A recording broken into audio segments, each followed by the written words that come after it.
George Washington, but it's the general to you. Or you could call me President 1, not 3 or 2. And you probably heard a lot of silly stories about me, but let me lay it down how raw I really used to be. I got a hemp operation back at the plantation, selling the stickiest shit around the new nation. So come run and find me if you wanna get high, cause honestly I got the bombest, I cannot tell a lie.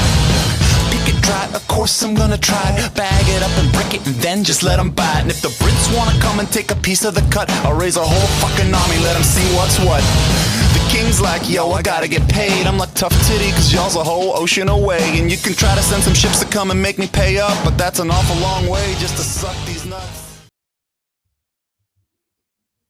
Howdy, folks. Your host, Double J, back here with a Operation GCD Not Live. Another volume number 3 here in the series, Chasing Miniere, a Society of Cincinnati Genealogical Tale. Thanks for joining us here today. This will not be your full-blown shenanigan-infused journey into the mind of this particular garbage can dude. However, I would like to remind you folks of the interwebs that I am not the vice president. However, I am JJ Vance, and I will be your host here this evening, along with my guest, Brad Minyard, here discussing our tale here in your genealogical discoveries, which got you focused on the Society of Cincinnati and a bunch of military spook activities in your history, your family tree that surrounds the history of America, George Washington spy apparatus, and the conspiracy of Aaron Burr to overthrow America. Welcome back, Brad. Glad to be back, man. This is so fun. I look forward to our shows, and I've actually found a lot of stuff out since the last time we did this on the Lynd narrative, the Ricard narrative, and the Miniere narrative. So I have some new stuff that I'll be sharing at some point. But today, man, we're finally going to get to John Lynd. Well, that's fantastic. So we can just do a brief recap here for a few minutes where we left off here. You were talking. Sure. If you want, would you like to offer that? If not, I'll be happy to do a quick synopsis. You know what? If you don't mind, because you actually might just help me kind of connect some dots. I'm also not as lost in the details. I can give a more strategic outlook as well. You're far more in the weeds than a lot of your new findings, especially. So yeah, I think where we left off was you went on a journey to find your ancestor, your paternal ancestor there, James Minyard, and found him operating under being recruited by a Captain Rickard. Yes, sir. I'm sorry, Ricard. I pronounce either way. Same dude, Ricard, Rickard. I'll flip flop between the pronunciations, but I'm horrible. Perfectly fine. And look, Minyard, Minyard. I've heard it all, so sure. It's perfectly okay. And Rickard, he seems to have filled in a position for one of George Washington's chief spy recruiters. And appears to have recruited your forefather, who then started operating under the name Joseph Miniere and traveling around with Ricard here into places from, the Carolinas to New York City to back to South Carolina, seemingly tracking what would be the early elements of the Aaron Burr conspiracy to overthrow America. The same incident that I call one of the first major civil dispute, family feud in the Society of the Cincinnati, the secret society that founded America, where Aaron Burr's a member, Captain Rickard's a member.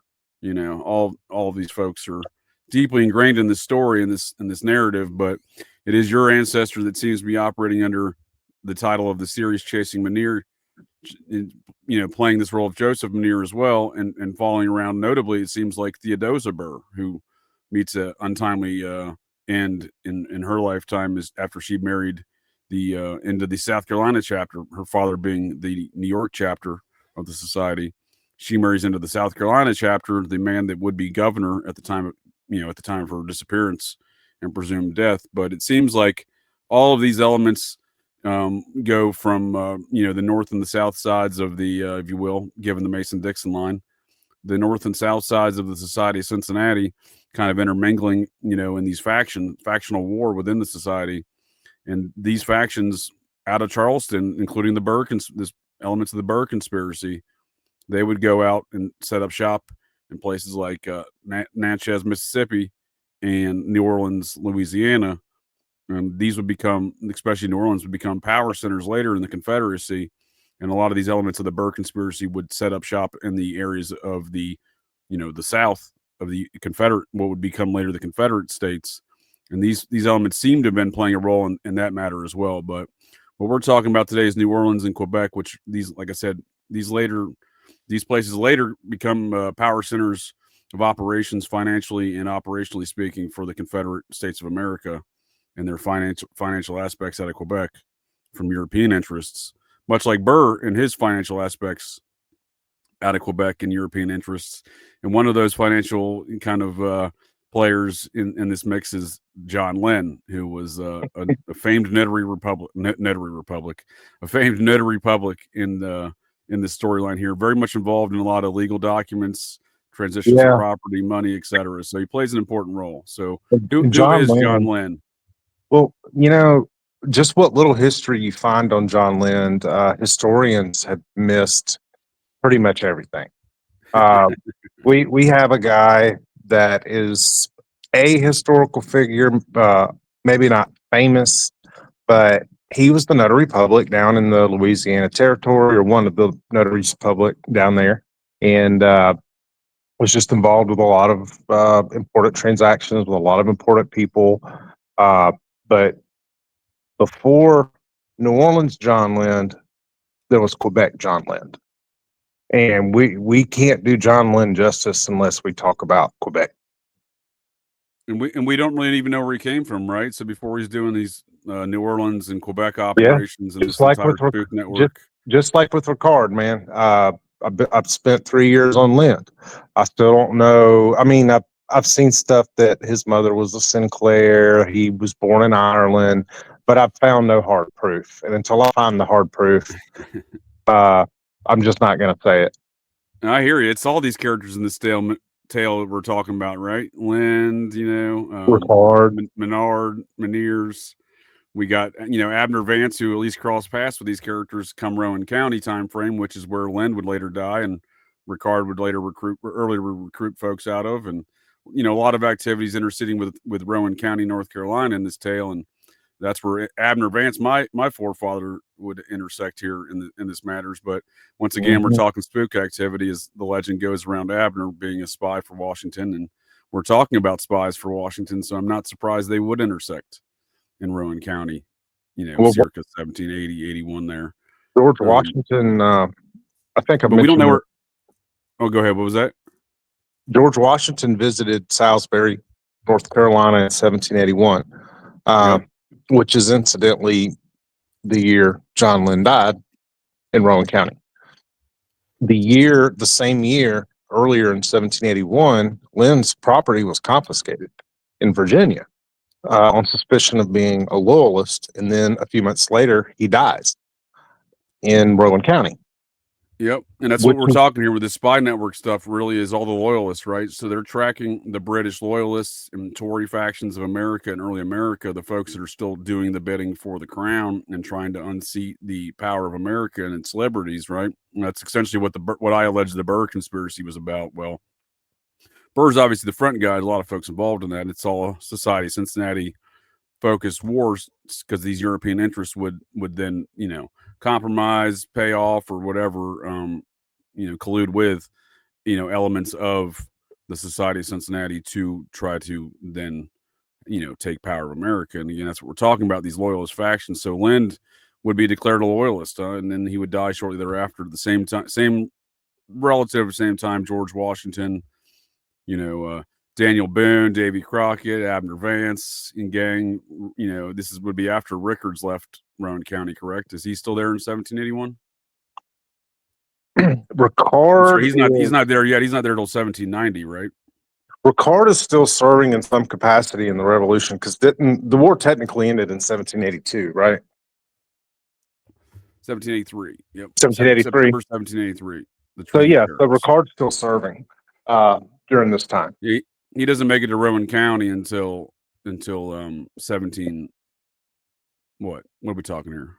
So we know for sure that he was at least in the state around 1792, 1793. 1793. Yeah. When he actually was in Rowan County, what exact year? I don't know, but I do know that he was there for a short time, because if you go back and look at tax lists from that time frame, the areas are partitioned into. So they'll say, okay, everybody that lives in this district is Captain so and so's district. This district, Captain so and so's. Well, there was a Captain McCard district down there in 1791 or two. I can't remember, but it was one of the two. So, he was so the we know. military commander in charge of the district. Is that what you're saying? Yes, sir. So he was there somewhere around that time, but I can't tell you exactly when, but I can get you pretty close. Right. Oh, no worries. I got us off on this tangent anyway, talking Rowan County so early in the tale. But no, it's not a tangent. It's part of the story. So, right. Well, but tangent as far as not talking about John Lynd, but my point with talking about Abner Vance in Rowan County is we don't know where Abner Vance came from either. All these characters in this tale seem to have very spooky origin stories, right? And John Lynd, it is Rowan County. It is definitely imperative there to talk about John Lynd as well. But my point I was trying to make was we don't know where John Lynd came from, but we have, after looking at stuff, I have some suspicions that you seem to also agree with that might be a possibility. So when John Lynd died in Rowan County, one of the men, there were two men on the will. It was, I'm sorry, it was Adam Lynd Davidson was one of them, and James Davidson was the other. We talking about the Davidson family of North Carolina? Yeah. Interesting. The same family that John Alexander Davidson was a part of. The guy that was tracking Burr, he was Ricard's aide de camp. He's from right. That's an early Scots-Irish family there in the area of Western North Carolina. There, his dad was General Lee Davidson that died at the courthouse in Gulliford County, I believe it was. Well, the namesake for all these people. Again, this is one of the early Scots-Irish families in the area. This is named after General William Lee Davidson, right? Well, Davidson's not just a Scotch-Irish surname; it's also just a Scottish surname. If you go to the Highlands, just in the 1600s, and just look at birth records, marriage records, there's Davidsons everywhere. Oh, for sure. But what I mean by Scots-Irish, these folks came by way of, much like Clan Vance, they came by way of Scotland to Ulster, Ireland, Ulster County. Correct. That's the area. So these families all migrated to these same areas. What I'm getting at is the Davidsons here would have migrated with the rest of these Scots-Irish families in the region, right? But you have the same representation from that family as a general in the Revolution, a member of the Society of Cincinnati, General William Lee Davidson. Yes, his father George Davidson moved the family to Rowan County in 1750. Where did they move from? Up north somewhere, Pennsylvania, maybe? I would assume. I presume, yeah. A lot of that, yeah. He was born in Lancaster County, so a lot of that came through Delaware, Pennsylvania, Philadelphia area when they migrated in. These Scots-Irish migrations I'm talking about. Chester, I believe. Delaware, Philadelphia, then they went down to Virginia. Philadelphia, wasn't it? What's that? Chester, Pennsylvania, which was a suburb of Philadelphia. Oh, yeah. A lot of them came from Chester. A lot of them did. Well, again, that's how the migration happened. So they came in through Delaware, went to the Philadelphia region, and then came down through the what is now the I-95 corridor running down from Philadelphia down through Virginia into North Carolina. Oh. This literally that's their migration of travel. These families that came, these Scots-Irish families that came from this migration we're talking here with the Davidsons, and Clan Vance would have been involved in that same migration as well. Yeah, it makes you wonder, were the Lynds part of that? Were the Lynds part of that's a great question, because you do point out that he is claimed to be an Irishman, and I obviously took note of the Sinclair mother, alleged mother, because the Sinclairs being the Scotch Irish family as well, from the clan Sinclair, or and then would become St. Clair, as they came over here. Mm-hmm. They changed that. So same family, and the Sinclairs obviously very famous in the Knights Templar heritage, very famous along those kind of bloodlines with oh shoot, I can't even. I know I'm drawing a blank on there. The Da Vinci Code church there, and I'm a fucking Sinclair myself, beer Brad. I'm flunking Roslyn Chapel. So I'm flunking my own heritage. You're talking the Sinclairs. So obviously, yeah, all those Scottish clans, a lot of those Scottish clans all intertwined. But I have a lot of Sinclairs in my heritage back through the Scottish and Northern Ireland migrations. Two prominent surnames in Rowan County, but that's what I'm saying. These families all travel together, right? But there are also two very prominent surnames in Quebec.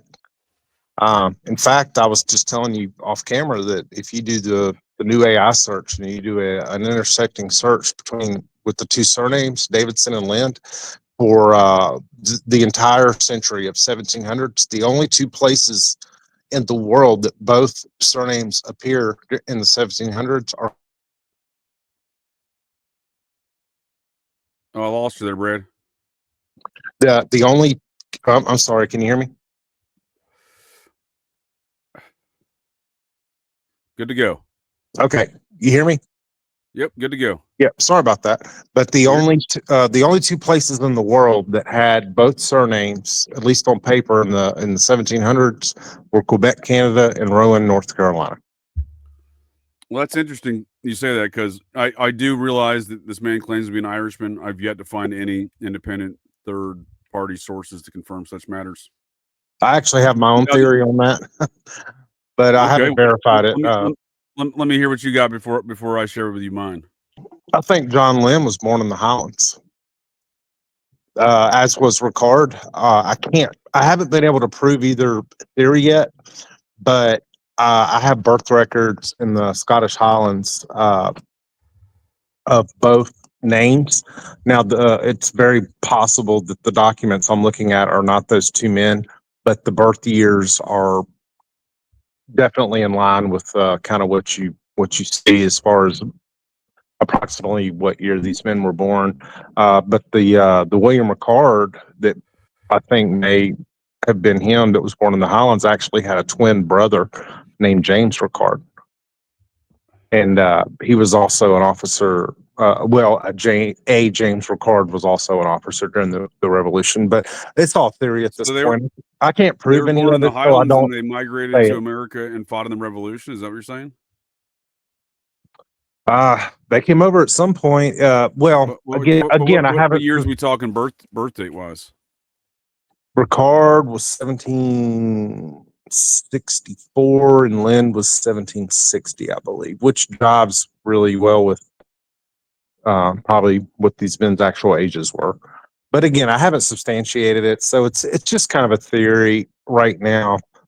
But yeah, something's going on in the house. Definitely the ballpark, right? I mean, it's definitely in consideration because the ages are in the ballpark of the proper ages, and let's assume those are recorded correctly, because a lot of folks like to record Abner Vance's birth date as 1767, despite their, by all records it was 1760, given the oath of allegiance that Abner Vance took in April of 1777 at the age of 17. I believe it says so, or 16. No, I believe it says 17. Yeah, so, Lynd was on. Was it in Virginia by any chance? Yeah, it was. Lynd was on that oath. Yeah, Lynd was on that oath.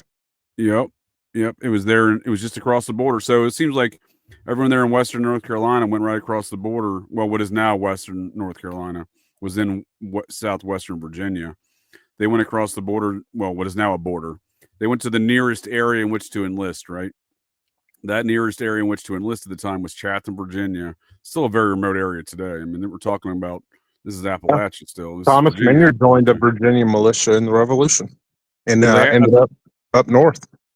That's what. Well, a lot of them did. So that's what I'm saying. The folks living down in the area where they're living in what is now Western North Carolina, they had to go enlist. They had the closest place for them to go enlist was right across from what is now Surry County, North Carolina, and I'm drawing a blank on the county in Pittsylvania County, Virginia. I knew I'd find it somewhere there, Brad.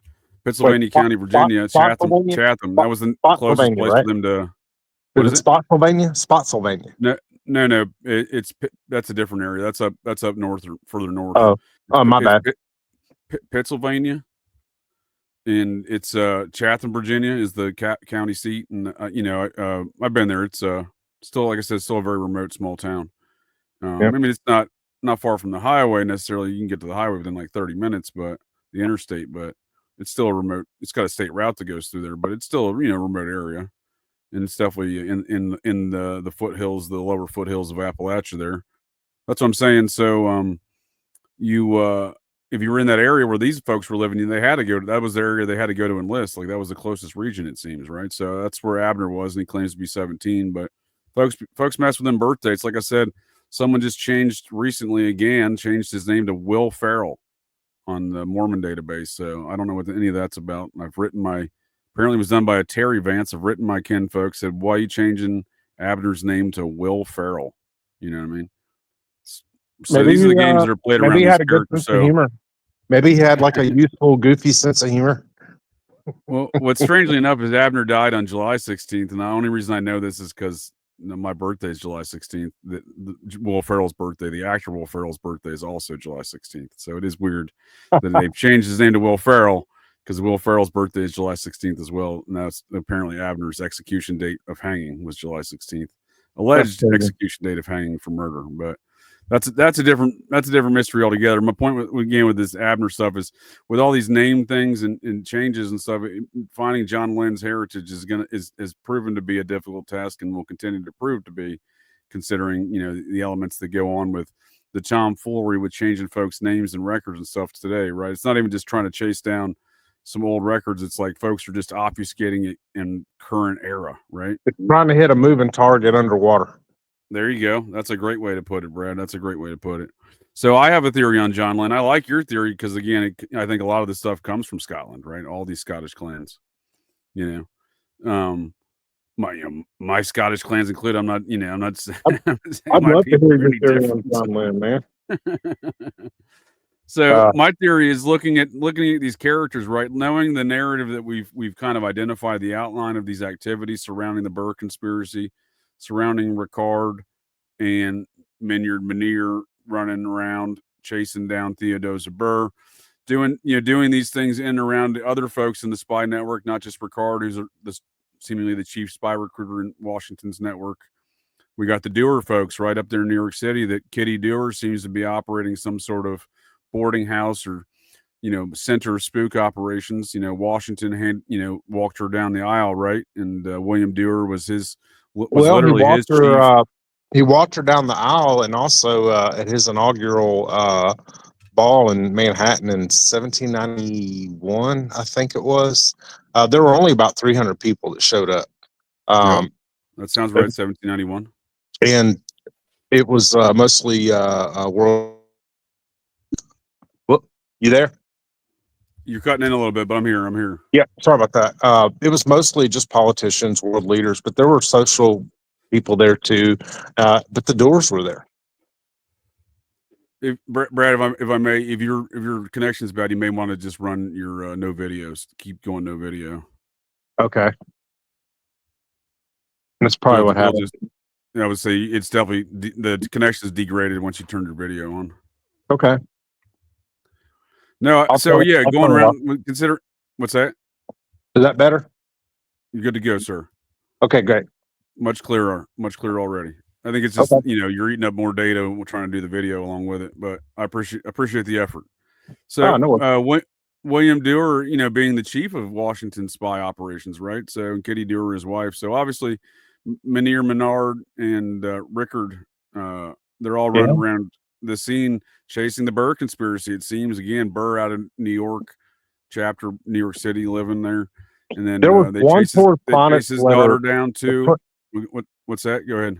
There was one correspondence letter between Burr and Dewar, but I have not been able to locate it. I found a reference to it on the Massachusetts historical site.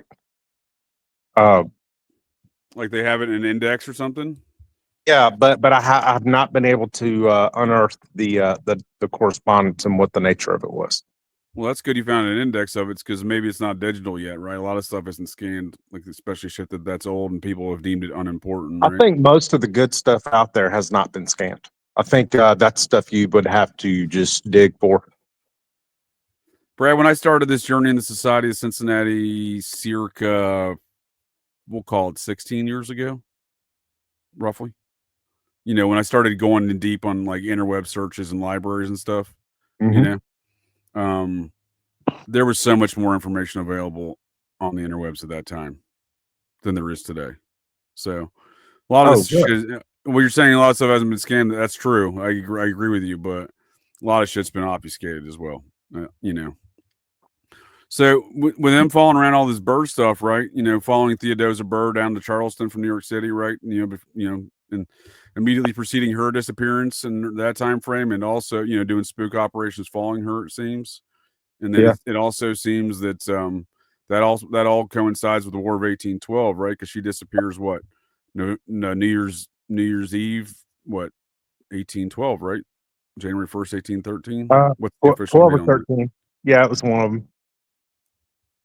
Yeah, it was in that time period. It was end of December, beginning of January. Yeah, exactly. So, you know, literally right at the time of the, you know, Burr's already been, gone through his trial and stuff, but, you know, and essentially walked on the charges. So, you know, a lot of his other folks basically go into exile. Yeah, he defended himself and he never lost the case. Yeah, and they all go into exile though in the aftermath. So, you know, this is the environment that's going on, but obviously there's more to just them going into exile, and it seems like your forefather and Captain Ricard were following them around down there. So if all that's true, the guy that Theodosia Burr disappears with on that ship, a fellow by the name of Dr. Timothy Green, I told you in the last volume, I was like, this guy seems more like an interesting character to me in the storyline. I have some very interesting information on him too. On Timothy Green? Yes, sir. Nice. I think he's a very interesting character. And when you're looking at, so I looked at his history, and when we're talking all these loyalists and Tories, well, his maternal grandfather, so his mother's father, was literally known as the #1 Tory in all of New England, and they threw the dude out of the country when the war started. So the early onset of the Revolutionary War, I think, was around 1774. They threw the dude out to Nova Scotia. I think at one point in time, though, he lived in Quebec. Wouldn't surprise me. Right? Because, well, you have to think there's probably some loyalist factions already preceding these things. And when you see John Lynd doing his operations up there as well, like, you know, so I have to think, so who is John Lynd, right? And if you look at this Green family, right? The Timothy Green, again, I'll look up his mother's name here in a moment, and who the Tory was, the #1 Tory in New England, her father. Yeah. But when you look at the Green family and the Lynd family, Lynde, I believe, right? Because Lynd spells his without the E, right? The alleged Irishman. I've seen a couple of documents spelled with the E for him, but not many. Maybe one or two. I thought I'd seen a couple too, so I'm glad you mentioned that. So I thought he's I'd seen some Juan Lynd on some of them in the Spanish documents. He's actually Juan Lynd. Yeah. So with the E spelling, that's all from a Captain John Lynd, who was an early settler to the Massachusetts Bay Colony, a ship captain.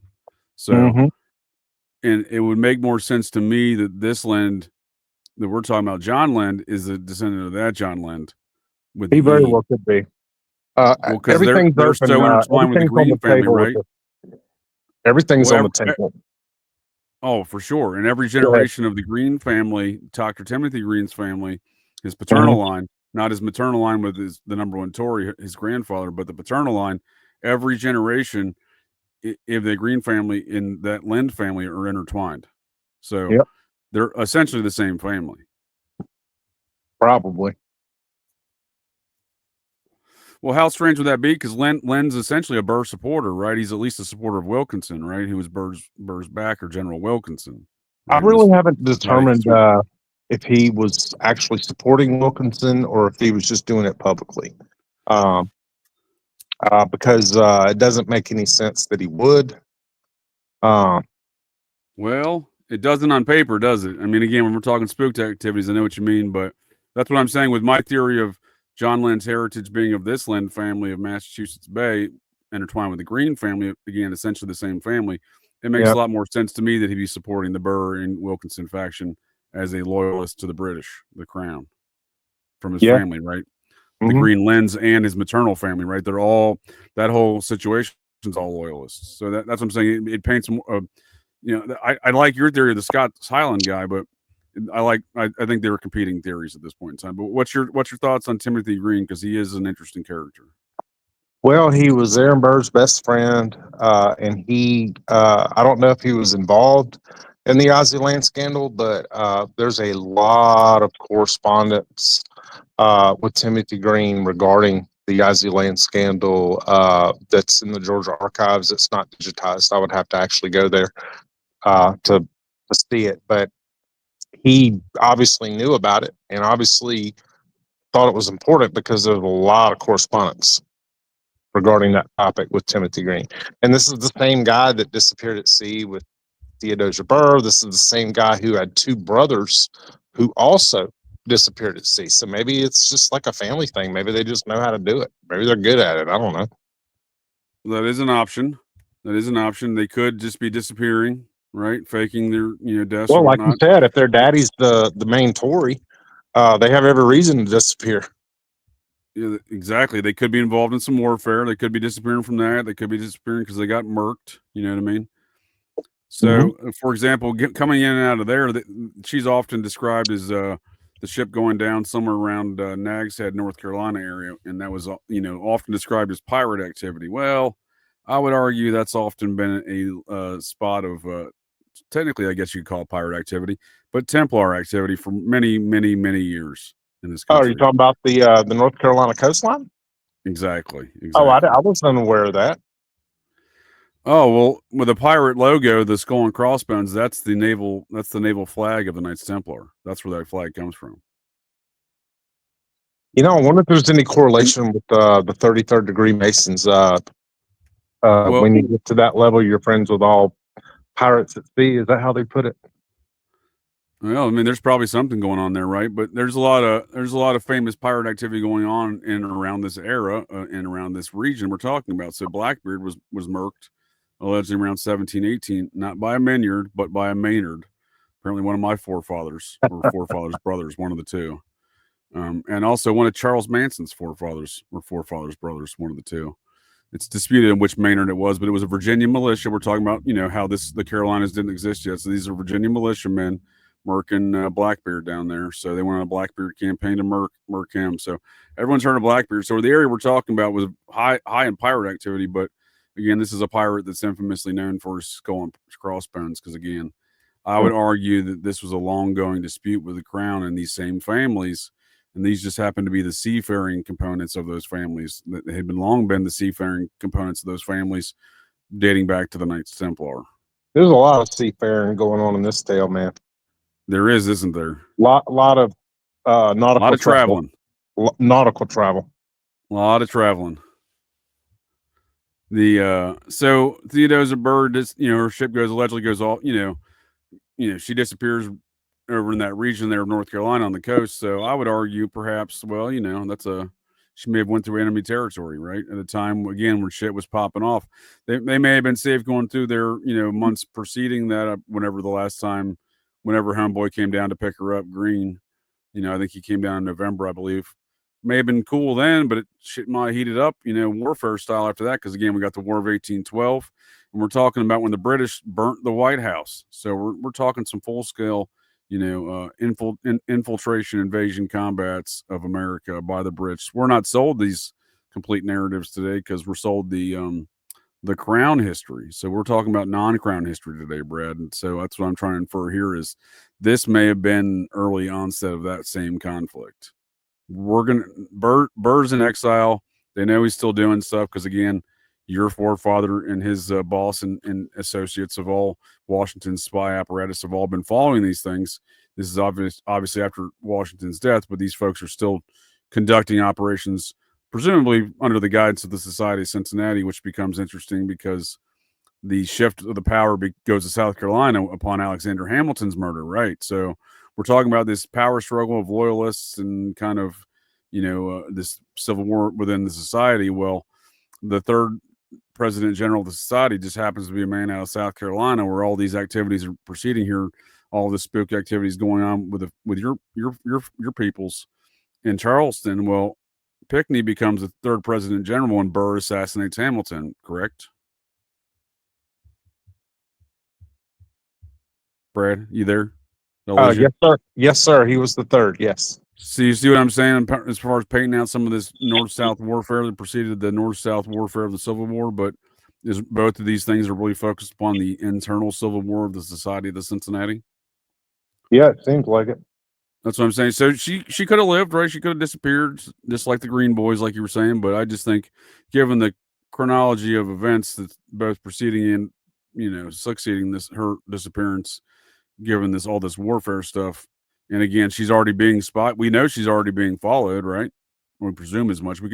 You've documented a strong circumstantial argument that she's had a spy apparatus of George Washington's following her from New York City down to Charleston, North Carolina or South Carolina.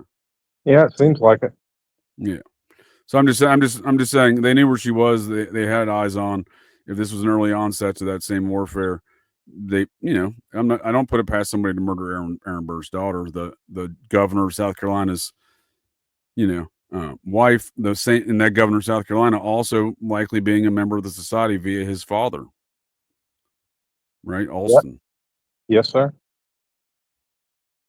So he was just now the governor, right? So, and his father was also a congressional rep there as well as being a ranking officer in the society in South Carolina. So the these things I think should not be ignored, is what I'm saying in reference to her disappearance. But if she did live, I like the theory that she died later as this mysterious woman at George Washington's favorite pub in Alexandria. I say his favorite pub because he didn't apparently he threw his last two birthday parties were at this other pub, not his own that he lived, or tavern that he owned in Alexandria, Virginia, but this other tavern.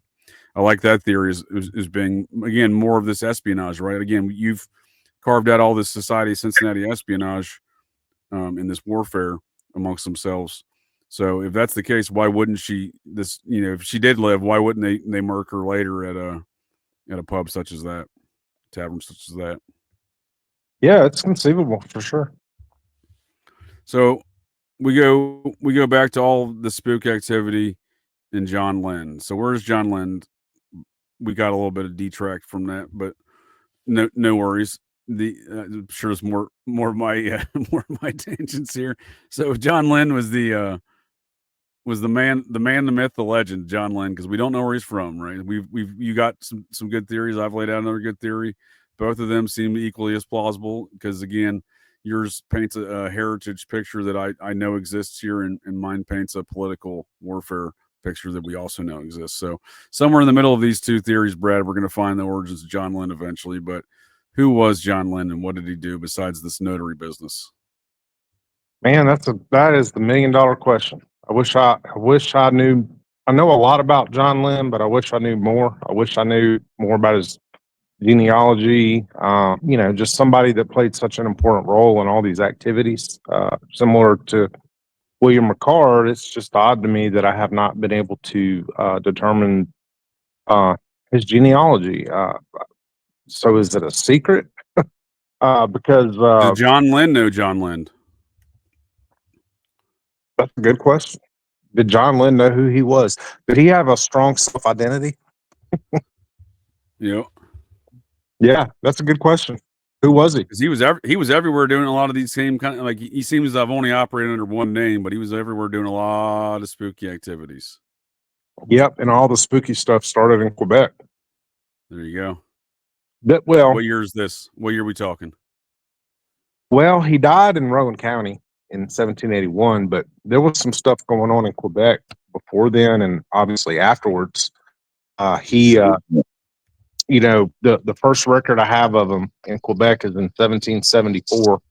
He petitioned the crown for the right to assemble for merchants. It was a petition signed by a lot of merchants that wanted the right to assemble, form a house of assembly, and they petitioned the crown for it, and they got it.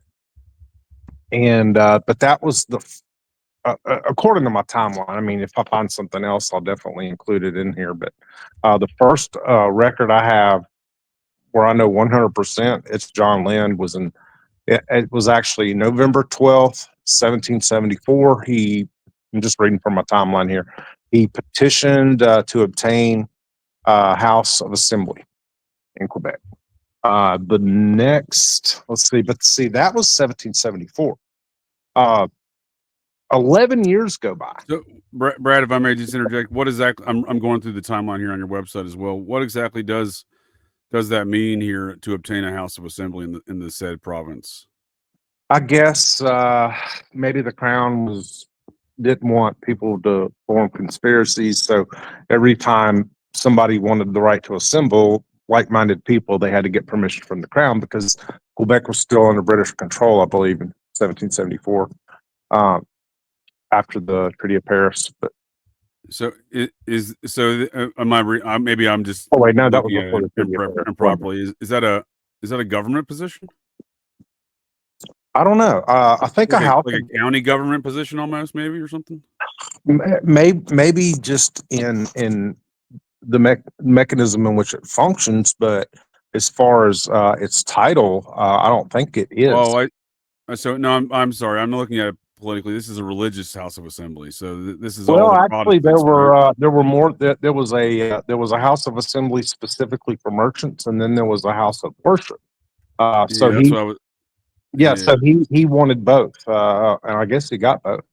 So this was both politically and kind of religious then, huh?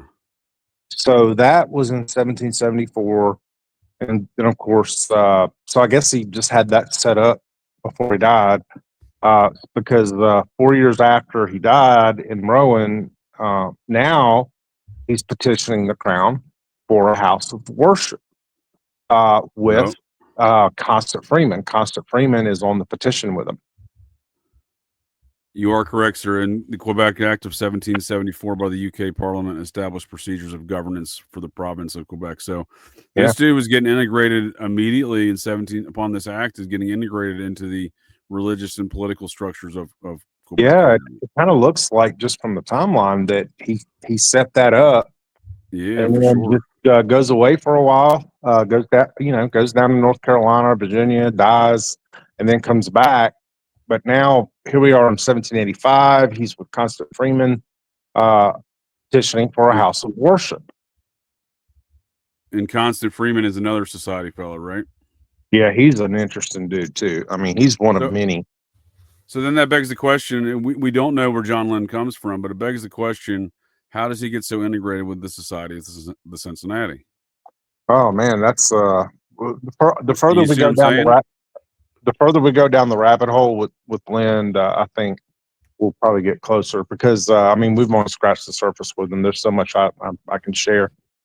Yeah, because he's like he's not a military man. He's not an attorney. He's a notary. So he's like a Winston the Wolf type of character. Well, he actually is a military man. He was a captain in the British militia. I got a record. I guess I missed that part. I didn't realize. I didn't know we had record of that. Yeah, there's a record of that. But then in 1807, the same year, all that went down with Burr in the Mississippi Territory. He is on another muster roll down there in New Orleans, also as a captain. So he was a captain in the British militia, and then less than a decade later, he's a captain in Louisiana militia. Oh, okay. I guess I missed that part. So, and you also have here in 1778 in Philadelphia, he appears as a Revolutionary War military abstract card filed under command of Captain William Hicks. William Hicks from North Carolina. And so we know this is the same John Lynd who's serving in all these times, huh? You know what? If I'm being honest, I'm not 100% that is the same John Lynd, but the fact that it was Captain William Hicks, it really stood out to me because Captain Hicks was from North Carolina, but we have a veterans card up. What part of North Carolina is it? Rowan County? Yeah, exactly. Rowan County, North. I think you're saying. You know where is William Hicks from? I'd have to go back because I haven't really been able to find much on him, so I guess I just don't remember much. We can follow up on that in the future here, right? You know what I mean? But speaking of Rowan County, you also have John Lynd appearing there on the tax list, right? Yeah, he's on a tax list. It says 1768 to 1779. Yeah, assuming that's the same John Lynd, because there is a possibility that there could have been another John Lynd, but I'm sure they were related. Yeah, if they weren't the same person, it was either his uncle or his dad or his cousin. we'll have to dive that when we start comparing more of the genealogical mysteries of John Lynd. We'll have to start comparing those to those records of those John Lynds to see what we can shake out. But I see what you're saying here. So he was definitely doing some military stuff across his lifetime, though, huh? Yeah, and here we are. Let's see. So 1785. I'm sorry. Yeah, 1785. He petitioned for a house of worship. That same year, he was given the curatorship of an estate in 1786. Let's see. He corresponded with Stephen Tuttle, also in 1786. Stephen Tuttle. I'd already told you about this. He was a loyalist, and I think the loyalists. Yeah, Stephen Tuttle. He's the one saying there's benefits to Freemasonry. It absolves your debt. Let's see. Oh, and then he was on a list of merchants in 1787. He's on a list of merchants. I guess they're like official list. And then let's see. I'm just going down my timeline here. Just give me a Sure. No, go ahead. Second. I'm trying to look up my notes for that other loyalist, the number one here we loyalist go. of New England. 1793, there was a notarized transaction with James Davidson, who was in the will in Rowan. There was a land petition in 1796. Oh, so James Davidson, huh? So this is that one. This is the one you were talking about before, with James Davidson. Name is Adam Lynd Davidson, or named as heirs. So then we know, but we know for this is. I'm just trying to point out this for folks of the interwebs and for my sake as well. We do know this was actually John Lynd's death, the same John Lynd that's involved in the Burr conspiracy. With that much we know, we do know. We just don't know when he got to Rowan County necessarily. It seems like he's the same one from the earlier tax records, though, right? As many records as I have on John Lynd, you would think I would know more than I do. I still don't know his genealogy. I don't know. I mean, I don't even know who he was working for.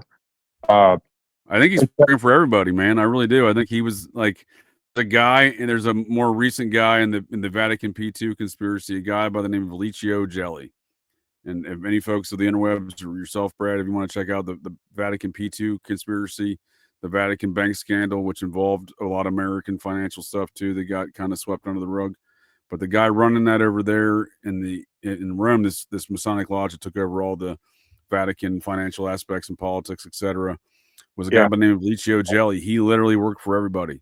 The KGB, the CIA, like he was a card carrying member of every faction of every intelligence agency, all simultaneously. He was a Jesuit and a Freemason. You know what I mean? That's what this dude did. That's what I'm saying. He was a member of everybody. Well, speaking of Jesuits, There you go. John Lynd's a Jesuit, huh?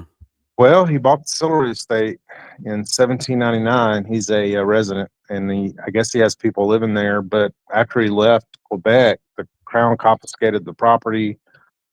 Because there was suspicion by the Crown that it was. I guess the Crown didn't like the Jesuits. I guess nobody did, but they went, ransacked the house, went through everything. But John Lynd had already hightailed it out of town by that time. So back to my apology. Because I've always kind of thought, like, why did he? Because it seems like he had a good thing going up there in Quebec, and then he just everything he built. Everything he accomplished, he just left. And when he got down there to New Orleans, he already had connections. The minute he got there, he's already in with the second in command in Natchez. There's land transactions between the two men when he gets down there to Natchez / New Orleans. So he didn't just leave Quebec and just hoping for the best. He had stuff set up.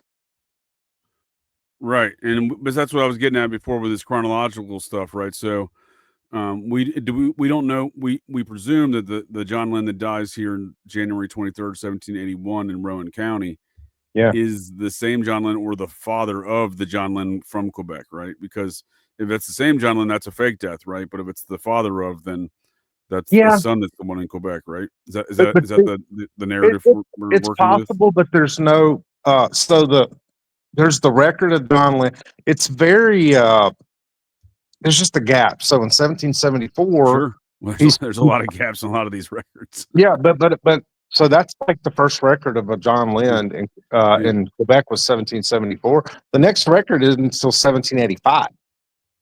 Well, the first record for Abner Vance doesn't exist until he's 17 years of age, and the next record doesn't exist until he's 22 years of age. Mm-hmm. So, and then the next record doesn't exist until he's it's execution. So it's when they murdered him. No land, no property tax, nothing. Yeah, it's 17, 22, and the age of 59 when he got hung for murder. Who knows where he was? I mean, who knows? That's what I'm saying. Well, you presented good, with all these other narratives of spooks, and again, Abner already being involved in that mix, and knowing these folks, and associated with these folks within the society crowd there in Rowan County. Well, it seems like it's possible he may be operating under a pseudonym during some of those times, right? And you found a good candidate for that. Yeah, it wouldn't surprise me with this guy. Everything's on the table with John Lynd. So we have John Lynd. He plays a prominent role in this Burr stuff come New Orleans, right? And Quebec to a certain extent, right? He plays a prominent role in the sense that he's tight with Andrew Jackson.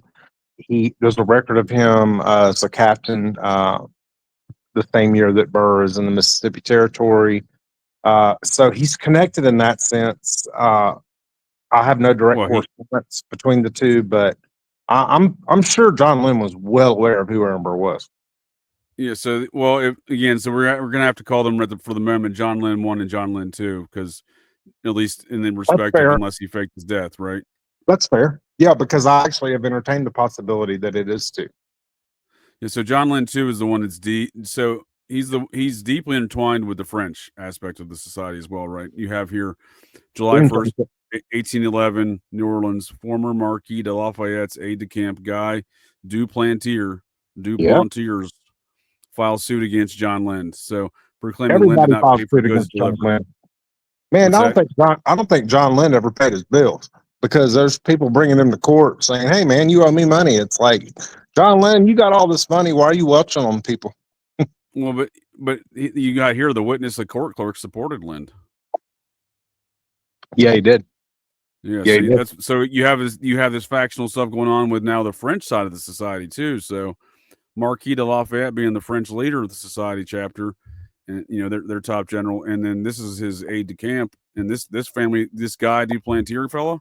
Now, his descendants are still very powerful in New Orleans today. In fairness, at the time of the court record, Duplantiers is not Lafayette's aide de camp at this time. He was only his aide de camp very briefly. This is well after the war, right? So it's a former aide de camp. But I'm saying this guy's. What I'm getting at is this guy's a member of the French side of the society. Used to be an assistant to the top general, right? Oh, for sure. So he obviously has connections. He's obviously somewhat important. Yeah. Right. So Lynd's wrapped up with this guy. So again, this is kind of what I'm painting. So Lafayette, and I don't know where Duplantiers falls into this, or what are you calling him? I'm so bad with names. It's one of those that could go either way. I guess like Ricard. I say Duplantiers, but I think Duplantiers. Let's do that one. Duplantiers is probably more accurate because you're doing more of the French emphasis. But I'm lazy. I just say Duplantiers. I don't know if you're aware of this, Brad. I have an apartment in France. I didn't rent it or lease it. Yeah, you but told me about that. My name. Yeah, you should go visit.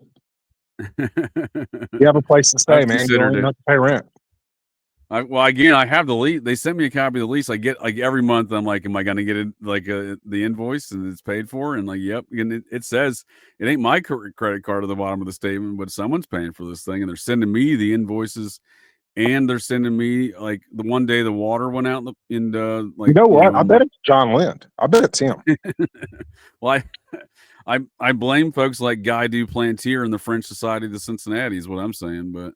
We've already established that John Lynd's a vampire, right? Not what's that? We've already established that John Lynd's a vampire, so it could very well just be John Lynd fucking with you. Right, exactly. Not Duplantiers specifically, but the French Society. So this is one of his descendants, Adrien Guy Duplantiers Sr., who was the United States District Judge for the Eastern District of Louisiana and the New Orleans Parish.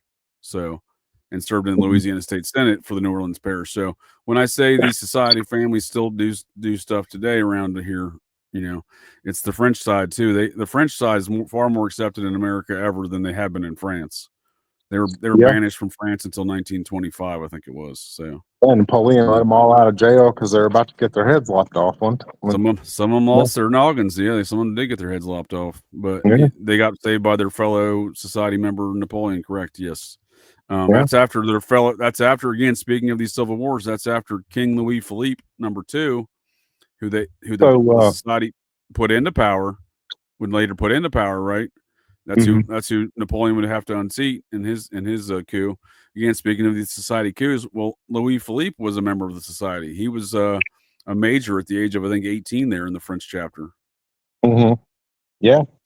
And then Lafayette here, former Marquis de Lafayette, aide-de-camp guy du Plantier here, his boss Lafayette would apparently hide out his cousin, the future king Louis Philippe II there, in Claremont County, Ohio, in a town named Neville, Ohio, which was named after another one of the aide-de-camps to Lafayette, Major John Neville was the second. Duplanter was the first one, and Neville was the second one. I wonder if Duplanter and Lafayette had a falling out or something. It's possible. I just Neville was fucking with him. Well, Neville. I suspect the reason why Lafayette hired Neville as his aide-de-camp is because Neville's dad was Washington's aide-de-camp, Colonel Neville. That probably is it. It has to be. Yeah, Washington was Lafayette's hero. He was twice the age of Lafayette. I think George was 50. There was probably more of a father-son dynamic there than there was a comrade dynamic, because maybe Washington like a protege, like a lot of these guys are doing, like Ricard's been caught doing, right? Hiring proteges and for seemingly spook activities out of Alexandria, Virginia, right in the 1790s. Yeah, and there was a suspicion. There was a book written on it that Lafayette was actually real tight with 3 Englishmen, and there was a lot of business transactions that went down between all the guys. But it doesn't make a lot of sense on the surface. I wish I could remember the name of the book. I can find it, but yeah, Lafayette was in business with 3 wealthy English bankers. Yeah, that's what I'm saying. There's a lot of this back and forth within the society, right? Yeah, which tells us then all these beefs have nothing to do with arbitrary lines separating countries. I think these beefs are more about just power and resources. It's a family feud. Yeah. Oh, yeah. Yeah. It's like, for power and resources. It's no different than, like, look at the old school medieval times, right? You have or I'm sure it goes on in modern day with these same families, but you have I'm sure it goes. This is what I allege is part of the society Cincinnati feud. It's not necessarily members of the society; it's the families, right? So you have, the firstborn son allegedly goes, is the member in this modern day knighthood, right? But it's the folks that aren't the members in those families that I think have the biggest issues. Let's call one of them Nelson Rockefeller. He would fall into that category. Look at the shenanigans this man has caused in the anti-American, anti-liberty activities surrounding the activities of Nelson and his brother David. Yeah.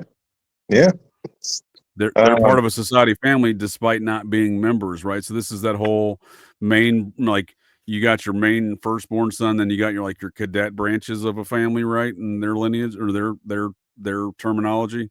Yeah. And it's these cadet branches that create all the problems because they want all that power and wealth, right? That they didn't inherit, right? So through the bloodline, whatever, through the firstborn situation. So the society's a lot of the same way, because I think they do get power and prestige from being in that position. I think there are elements.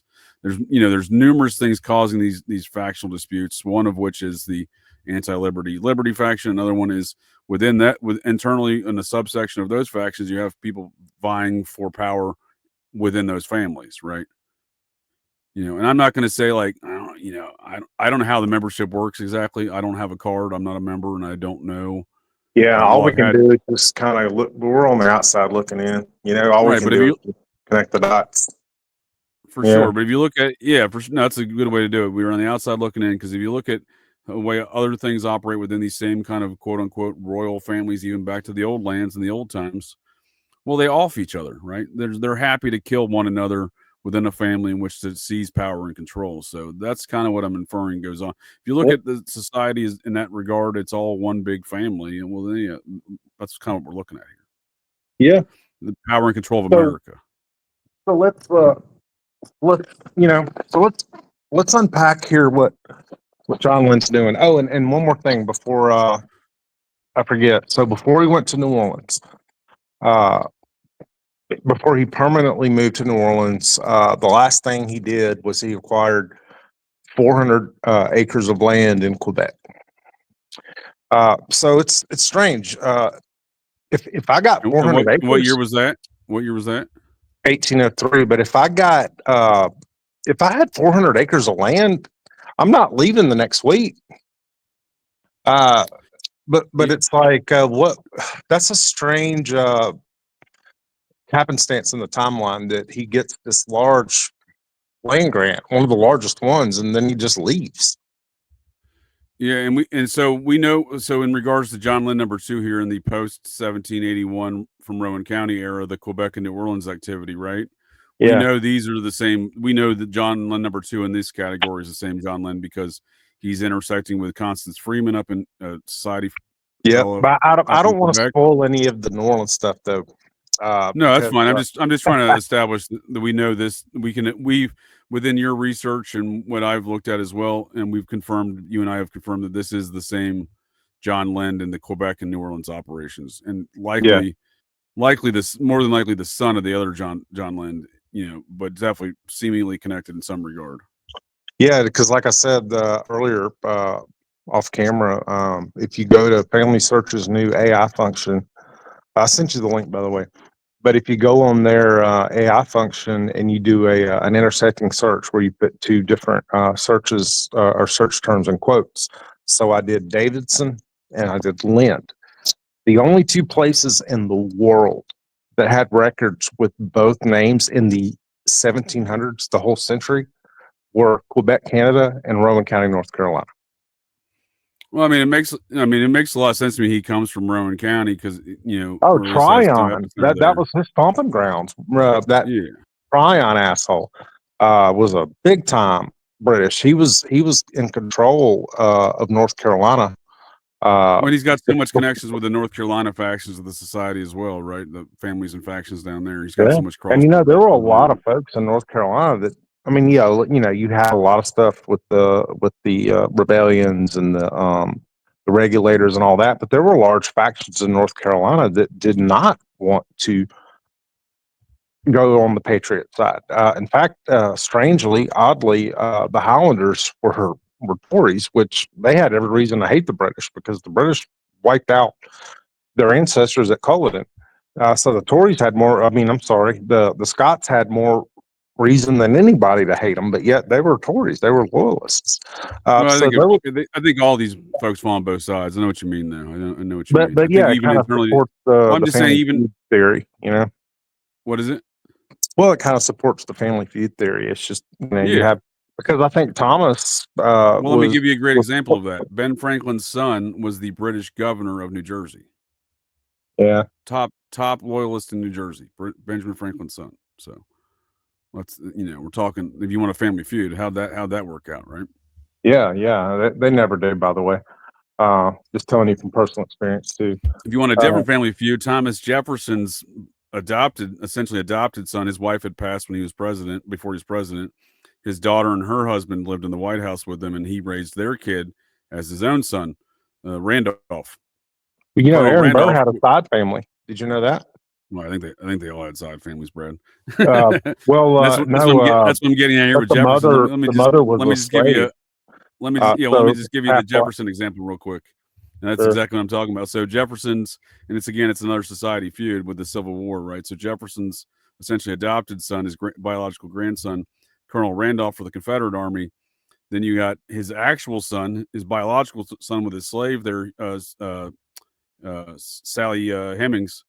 His son that he granted freedom to there would change his name to Jefferson, and you have Colonel Jefferson for the Union Army. So you got Colonel Jefferson versus Colonel Randolph, which is essentially, again, Randolph was essentially the adopted son, but biological grandson of Jefferson. You got the Jefferson boys fighting off Colonel Jefferson style in the Union and Confederacy. But yeah, I think a lot of them had side families, Brad. So you were saying that that's not the only example, huh? Right. Yeah. Aaron Burr had a side family with a slave, a servant. So I'm yeah, not that surprised. was. But I mean, I'm like not you said, surprised. they probably all had side families. But Washington I did. think probably. But I can, I can think of probably a few that did. But back to Quebec. So let's. Yeah. So we're March 10th, 1785 in Quebec, right? So what is John Lynd? So he's in Quebec from about 1785 to about 1803. So that's almost 2 decades. So John Lynd built. Let's look at his first action here, though, right? March 10th, 1785, right? That's his first known action in records in Quebec. Yeah, he builds an empire basically, and just leaves, and then builds another one. Right. So you have to really admire with society people, though, right? He's a very type A motivated individual, I would say. But he's working with society people immediately. We're up there in Quebec, right? Constant Freeman. Yeah, Constant Freeman and John Lynd knew each other pretty dang well. Let's see who else was up there. The Davidsons. John Painter was one. But Constant Freeman is the big one. He's he was lieutenant for Henry Knox, right? Yeah, he served under Henry Knox. He sure did. Yeah. Yeah, so and Henry Knox is supposedly the man who told George Washington to start the Society of Cincinnati. So what happened with Constant Freeman? It's actually it's very interesting, very interesting. So his dad was also named. Look, still got you there, JJ? Yep, I'm right here. So Constant Freeman's dad was also named Constant Freeman. Well, when Constant Freeman was up there in Quebec, and there was some smoke with the Americans, it wasn't really about the Canucks. I mean, hell, we love Canucks, but hey, I see the Canucks side. Hey, there's people with guns on our soil. I'm going to stop them. So I get that aspect, but there was some smoke up there with Quebec, and it was all British stuff, though, right? Yeah. So Constant Freeman actually was exiled from Quebec because he refused to take arms against Americans. So, like, he didn't want to kill or shoot at and kill his fellow countrymen. He's up there in Quebec doing business. Okay, as far as we know. I mean, who really knows? Well, that's what I was going to say. I mean, who really knows? He might be operating in this spy apparatus, right? But to his credit, he refused to take up arms against the Americans, and so he was exiled. So later, Constant Freeman assembled a petition to the United States government for aid for Canadian refugees during that time, because it's like they're just up there doing business and whatever, and all of a sudden they're saying, all right, now you got to get a gun and shoot at your fellow countrymen. And like most of them, I'm sure there were a few that said yes, but most of them said, hell no, I ain't doing that. And so they got exiled. So Constant Freeman actually petitioned the Senate for a relief fund for these guys, these people. Interesting. Yeah. So Freeman played an important role. That's what I'm saying. He may be masquerading as a businessman, but maybe doing the same spook operations as the rest of these characters. Oh, there's no doubt. There is no doubt in my mind that Constant Freeman is a spook. Oh, there's no doubt. Makes sense of how he gets interacted with Lynd here, then, right? Yeah. So they're in the same house of worship. They're in the same house of assembly. I mean, they probably go to the same church. I mean, hell, it sounds like they set up a whole operation up there with these things, right? You have the town function, right? These councilmen or whatnot with this house of assembly, and then you have the religious function of the town. It sounds like they're operating both of them. And don't forget the Masonic aspect of it. Well, there you go. Well, now, why don't you tell us about that? Because that's when it gets real interesting, right? So John Lynd joined a lodge. And actually, he never became Grand Master, but he was like secretary. I mean, he was up there in the rank. Well, he petitioned the crown to start his own lodge. And there was some weather issues, and it took a long time to get his response due to that. The mail coming across the pond there, but he finally got it, and he became Grand Master of this lodge. Okay. And this is simultaneous when he is living or owning the Sillery estate, which later was ransacked because it was a Jesuit hotspot. Yep. So it's like, God. And then later we had the Spanish. He married a Spanish gal. When he got to New Orleans, his first wife, last name was Ramos, whose father came over from the Canary Islands in Italy. I'm sorry, Spain. I said Italy. I meant Spain. I was about to say Italy. Okay, Spain makes a lot more sense. Okay, yeah. Yeah, there's two, DJ. You didn't get the memo, man? Come on, man. The Italians are in the mix, huh? All of a sudden, where do they come from? Hey, who knows? Well, right. Well, they're sneaky. Yeah. Oh, yeah. Well, they all are. Even us. Well, the Sicilians specifically, they go back to the Norman families of the Templar. Yeah, they have different DNA. The Sicilians actually have different strands of DNA than the rest because of France. Yeah. Yeah, that's because the same Normans that compose the Templar families, and a lot of the folks we're talking about today, they invaded Sicily in 1066. Those Normans, man. All of my lines basically all go back to the Normans. Supposedly Miniere does. I haven't found a document to support it yet, but supposedly a Miniere was very important to the efforts at the Battle of Hastings, and that's why they got all this land in England, because France essentially overtook England. But I haven't found the records yet, so this could all just be fantasy. Sure. Take that with a grain of salt. But supposedly that's where the Minieres, because supposedly the first record of the Miniere family was actually in Britain, but not because they were from Britain, because they just overtook Britain and they took their land. No, for sure. Yeah. And when I say all my lines go back to the Normans, I mean my Scots-Irish lines. And when I mean my Scots-Irish lines, I mean Clan Vance. When I mean Clan Vance, I mean I have way too much Clan Vance in me. Yeah, there's a lot of parallels between the Vances and the Minyards. Even if we're not related by DNA, we're related by these motherfuckers knew each other. Okay, like they were suffering the same pain. They were fighting the same battles. They were putting up the same shit. They definitely knew each other. Like I said, I don't think we're related, but we've yet to be concluded for sure. But I'm definitely related to some of your kinfolk. We share a common kinfolk. Oh, it wouldn't surprise me if we shared a strand here or there. It wouldn't surprise me at all. Well, no, like I said, I know for a fact your Minyard cousin is, like your Minyard fifth cousin is somewhere in the ballpark of my fourth or fifth cousin. So yeah, it's there somewhere. These people definitely know each other. They definitely know each other. So, and when we're talking about people knowing each other, again, how does John Lynd get so integrated within the Society of Cincinnati here? John Lynd, Wisconsin Freeman in Quebec, right? You got here January 4th, 1787 in Quebec. John Lynd is included on a list of merchants qualified to serve on special juries. David Lynd and C.C. Pickney signed the court document. Yeah, I forgot. I forgot about that one. Thank you. Yeah, there was that too. Yeah. Sure. So the special jury thing. So now you're getting involved in the legal process, John. Dang. So you got you got the Masons aspect covered. You got the church. You got the assembly. Now you're getting into government. Now you're on the dang jury. Yeah, this is immediately post-war era, and I apologize for taking you off the Masonic Lodge. What date was that he started the Masonic Lodge? Did you close out your thoughts on that? Hold on, let me. I don't see it on your timeline on your website, but I know you mentioned it. I'll find it. Hold on, find it. Page. Mason.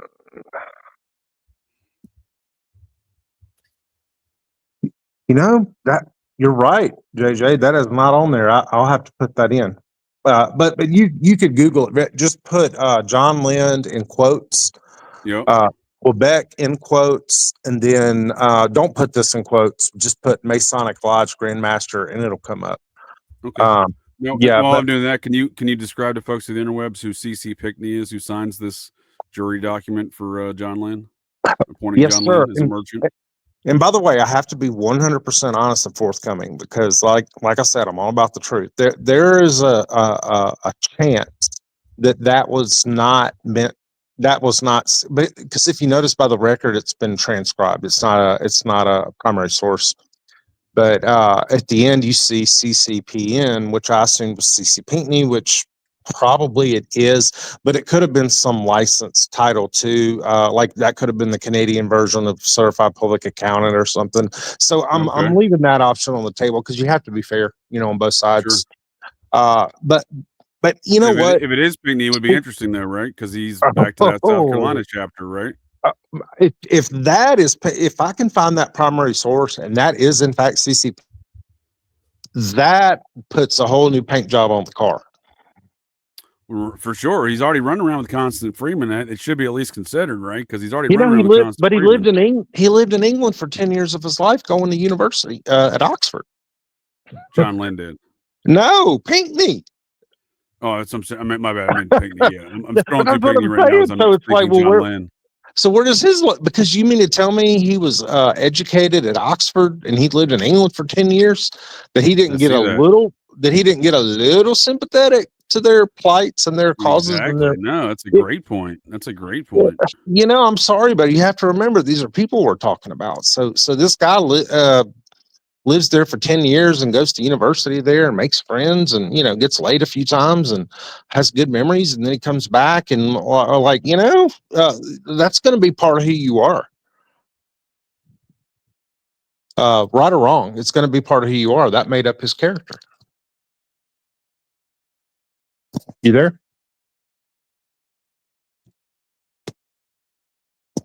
Hello. 1997, speaking of the French connection. Yeah, he was a delegate to the Constitutional Convention where he signed the Constitution of the United States. So major figure. I mean, like I said, you don't go down to Natchez, Mississippi and talk to Gayoso, and then an hour later, Gayoso's opening up the river that he's had closed down for 10 years. And by the way, I don't want anything. You have power if to do something like that. Okay, so what card did Pinckney play his ace of spades or did he play his king of hearts? Well, again, it speaks to who is Pinckney because, again, once Burr murders Hamilton, what does Pinckney become? He becomes the third president of the Society of Cincinnati. Exactly. So you got Freeman and Lynd already know each other. So if he's got associations with Pinckney, but in this immediate post-war effort in the years preceding this Burr conspiracy that are being tracked by your forefather and gang, I got to find that primary. It would be very interesting. It would be very interesting.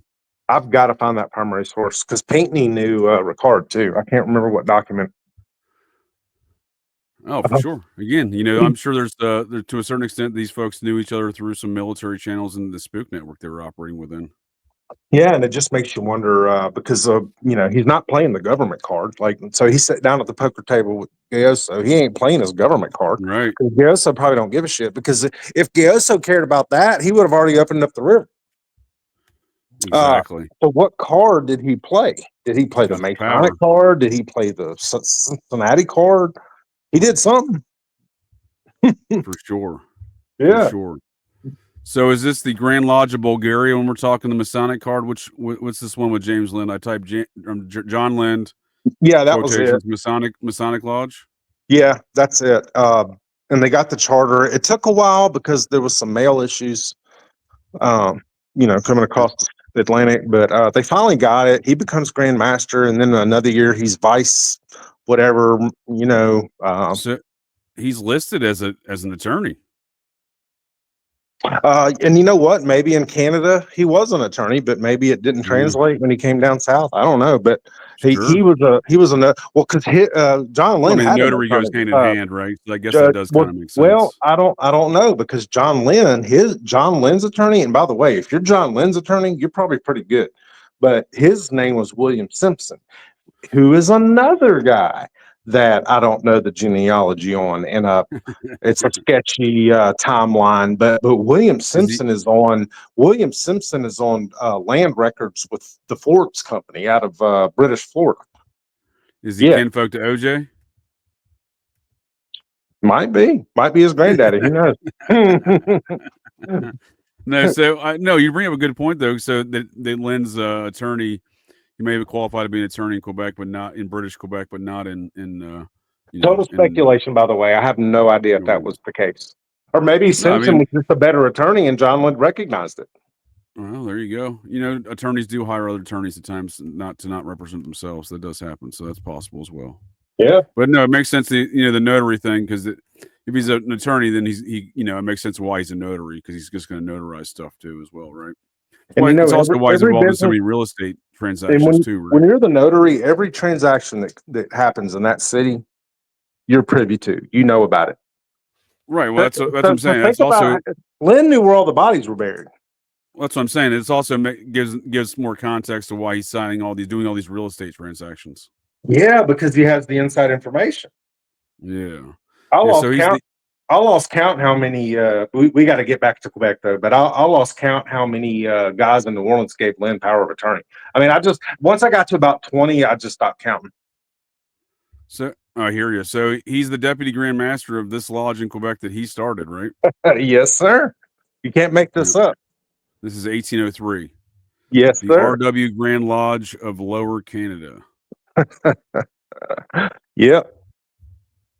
And so let's put all this in the context, and you tell me what you think it means, because I want to hear another person's opinion. So we see what John Lynd is doing.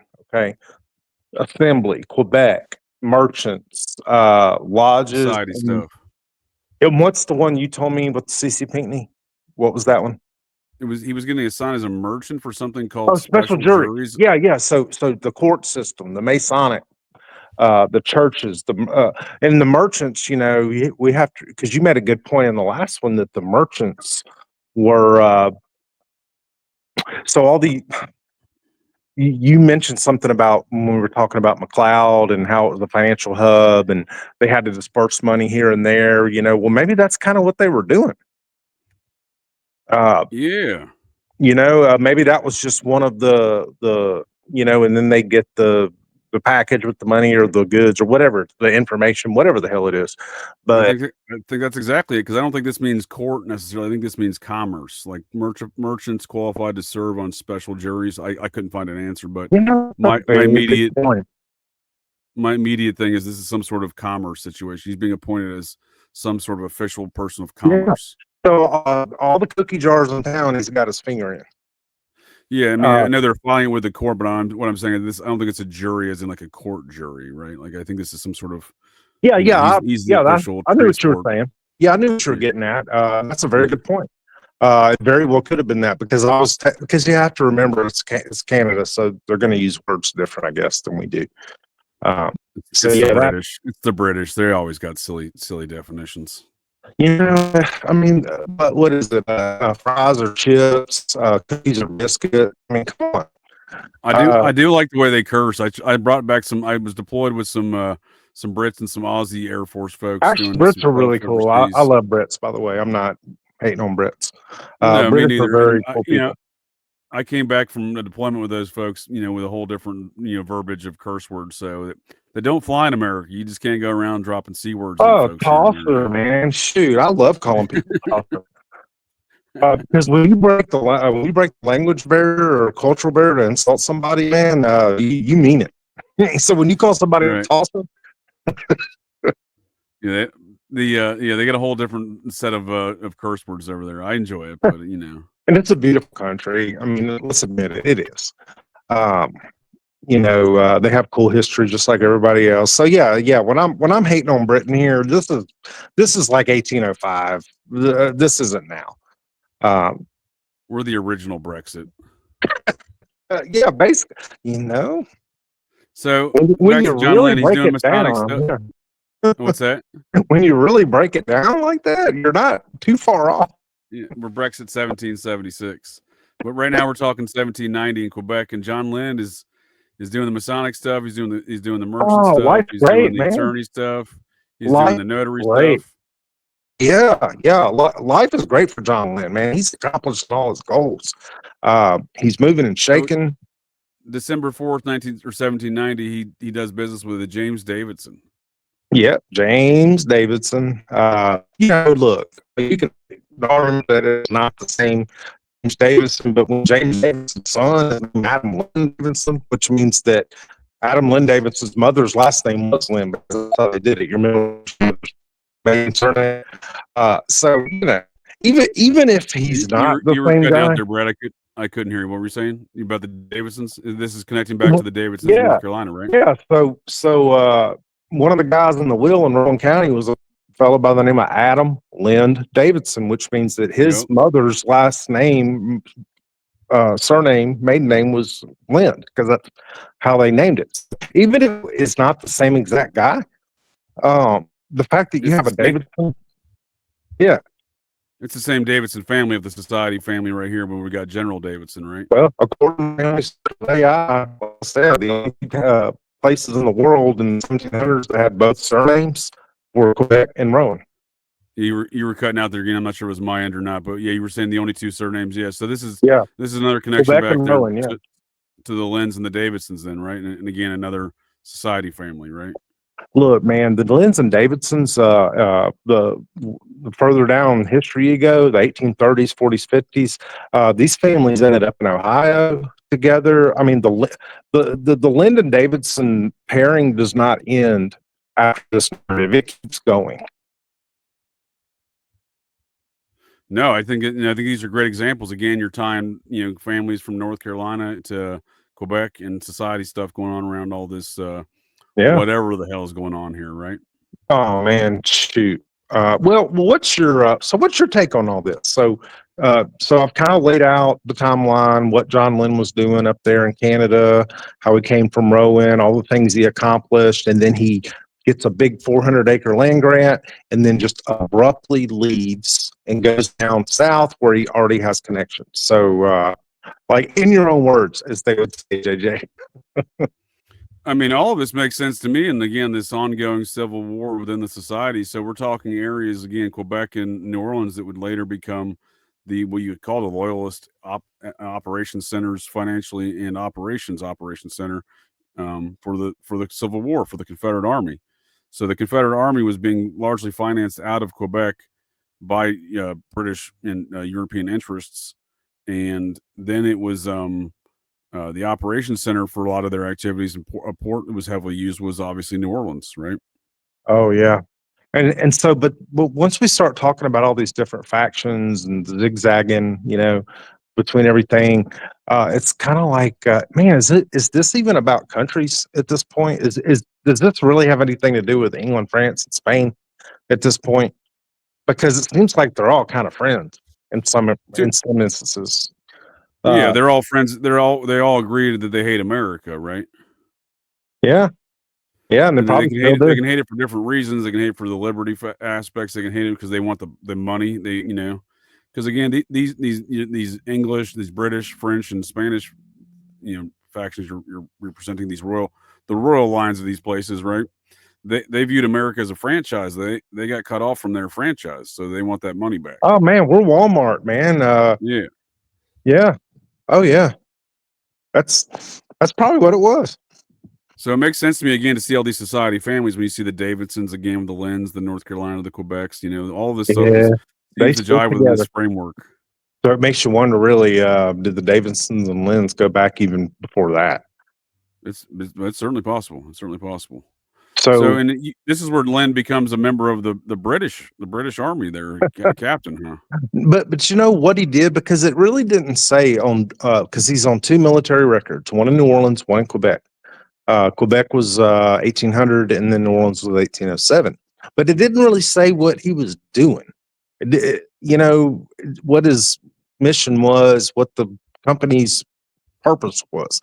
It was just, he's just there. He's just on paper. He's an officer in both places. But what was he doing? Yeah, that's interesting. And then in 1800, there, King George writes to the sheriff of the District of Quebec, James Shepherd, concerning the taking possession of all the property of the Jesuits located in said district, among them John Lynd. Yeah, I mean that was John Lynd's house. That's where he lived. That's where he put his head down on his pillow every night. Yeah. And then the Crown's going through his stuff. Are you a Jesuit, John? And then, of course, John just dies again. But so, yeah, it's like, but he sets up an empire in Quebec and just leaves. Why? Got a different assignment. Met a lady. He married a woman down in New Orleans at that same time, didn't he? Ramos. That's the guy I told you. Ramos was, her daddy was the Canary Islands over there in France. Right. So you're seeing the epicenter of these same But kind of Ramos factions. Right? is a Spanish surname, so why is he over there in the Canary Islands? I don't know. You're seeing an epicenter of the same factions, right? French, British, and Spanish, all represented within the John Lynd family. Don't forget the Irish. Yeah, they're in there too. All Catholics too. Kind of a coincidence, isn't it? Right. and then he's suspected of being a Jesuit, which is a Catholic offshoot. So, well, so is this Jesuit pressure from the King George is why he's maybe leaving Quebec? Maybe. That's a good point. That's a very good point. Yeah, because that's March of 1800, and then he's hooking up in July of 1801 with his new wife down in New Orleans. He's like basically setting up shop to get out of there right after after he's been put on notice, right? Yeah, it's quite a coincidence. In 1800, you're being suspected of being a Jesuit, and then 1801, you're down in New Orleans marrying. It's like, they didn't have internet or phones, or like, how in the hell do you have this marriage set up 2,000 miles away? Right. Well, again, it speaks to a longer pipeline and network, longer distance. Yeah, there's definitely some information network going on, because how else can you explain that?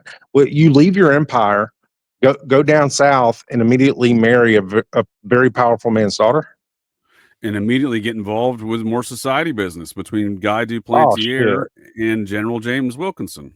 Man, the shit he did in New Orleans actually kind of trumps Quebec. But that's its whole episode. Yeah, that's the topic for a future day. But it is interesting here. He is setting up shop in New Orleans in a whole new operation. It seems, right?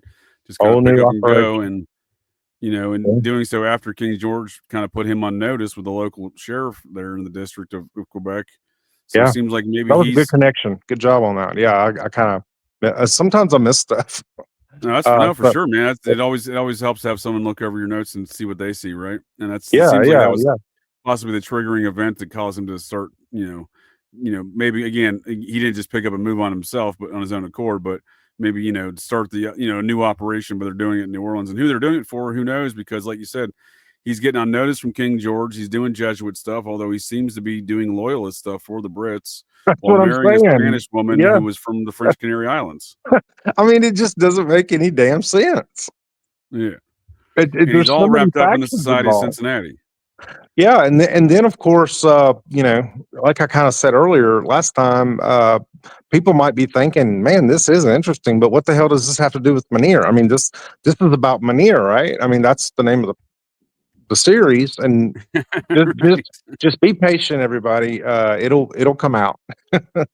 I think we've laid some groundwork today here on how that works too. Within Miniere, Minyard, and Ricard are all falling around these conspiracies relative to the Burr conspiracy, right? Which this is one of the contingents, again, not necessarily directly, but this intercedes and operates around the Burr conspiracy and does intersect it later in New Orleans for sure. But sure does.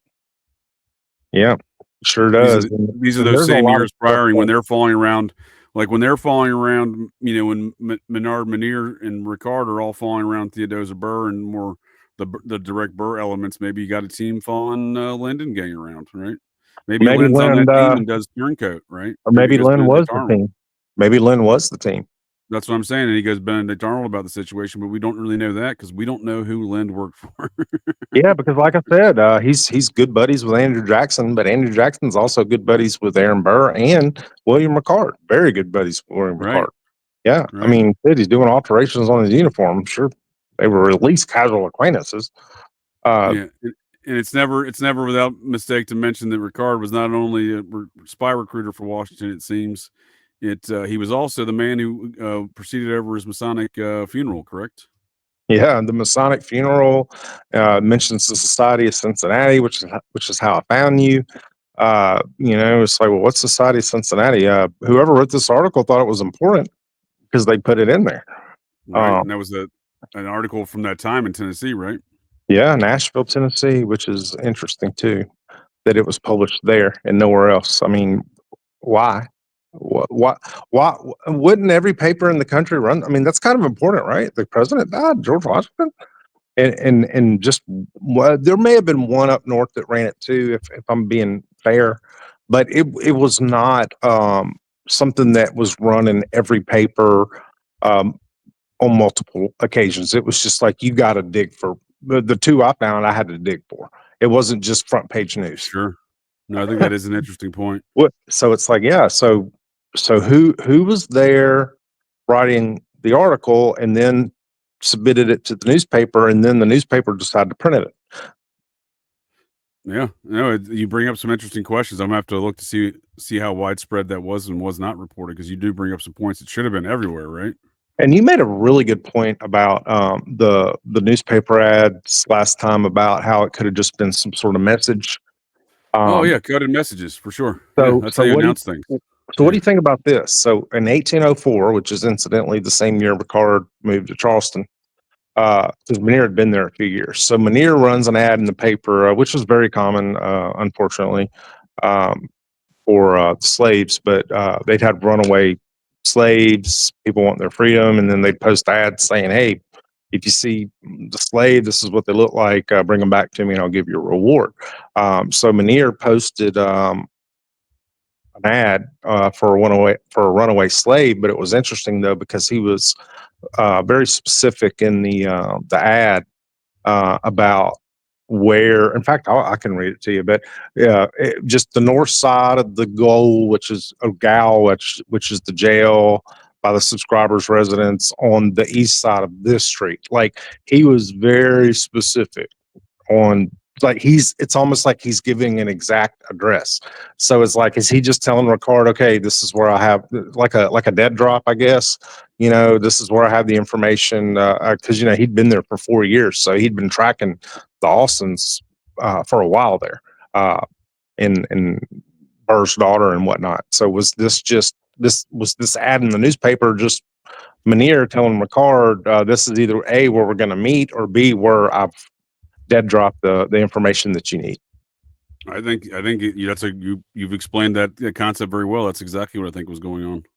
Yeah. Well, you know what though, that wouldn't have even crossed my mind if you hadn't mentioned it last time, because I'm just thinking, you see, I look at it on the surface, but I really need to stop doing that. But it's like, well, maybe the slave just ran away and he just wanted to get her back, but now when we were talking about the boarding house and the coded messages and the newspapers and all that, you know what I mean? It just kind of brings a different context to this stuff. So now, like, when you go back and look at a record that you've seen a million times, now you kind of think about it different. Yeah, it's got an esoteric meaning, right? Yeah. So when Theodosia Burr disappeared, this is that loyalist I was talking about, when she disappeared, Timothy Green's maternal grandfather was Timothy Ruggles.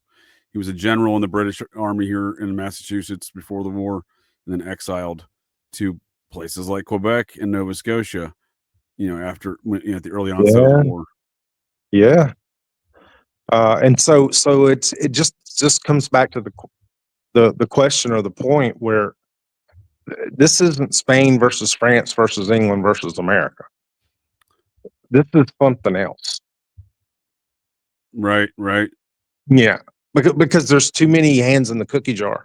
But the loyalist faction is important. Like I said, this guy was his great grandfather, very Governor important. Thomas Dudley, right? So it's not just these nations represent a bigger thing, though. You're right. Yeah, you say Dudley. So supposedly that was Miniere's middle name, and if you go by the structure, well, it was supposedly James Dudley Minyard. I've seen it on some trees. To be fair, I've never verified it, but if that was in fact his name, that means his mother's maiden name was Dudley.